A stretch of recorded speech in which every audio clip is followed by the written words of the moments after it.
तन्हा जो बात बानी, तन्हा जो बात बानी, तन्हा जो बात बानी, बन के अनजान रे।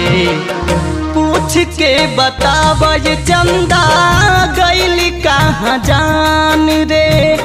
पूछ के बतावा ये चंदा गइली कहाँ जान रे। ए चाहन कह दे जाके, बिना उनके दिन रात नहीं होती, जब तक ठीक से कुछ बात नहीं होती। याद में उसकी बरसती है आंखें, ऐसे तो कभी बरसात नहीं होती।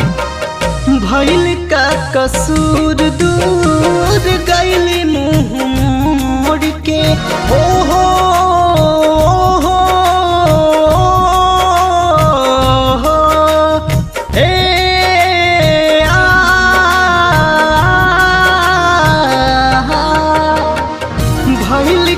कसूर दूर गइली मुँह मोड़ के।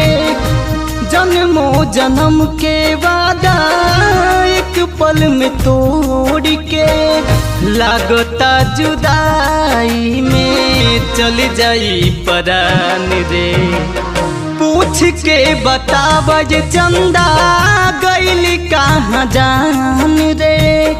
पूछ के बतावा ये चंदा गइली कहाँ जान रे।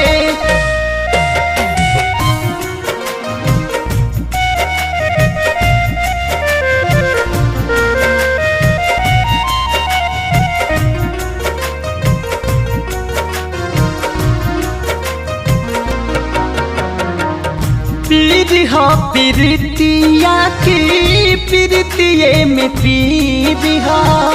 हम जिनकी यादों में पल पल तड़पते रहे और वो कमबख्त हमें आवारा समझते रहे। पीर हो पीरतिया की, पीरतिये में पीर हो। रोवता दिल बाकी नैन में नीर हो। जो की विशाल जिंदगी बनल शमशान रे। पूछ के बतावा ये चंदा गइली कहाँ जान रे। पूछ के बतावा ये चंदा गइली कहाँ जान रे।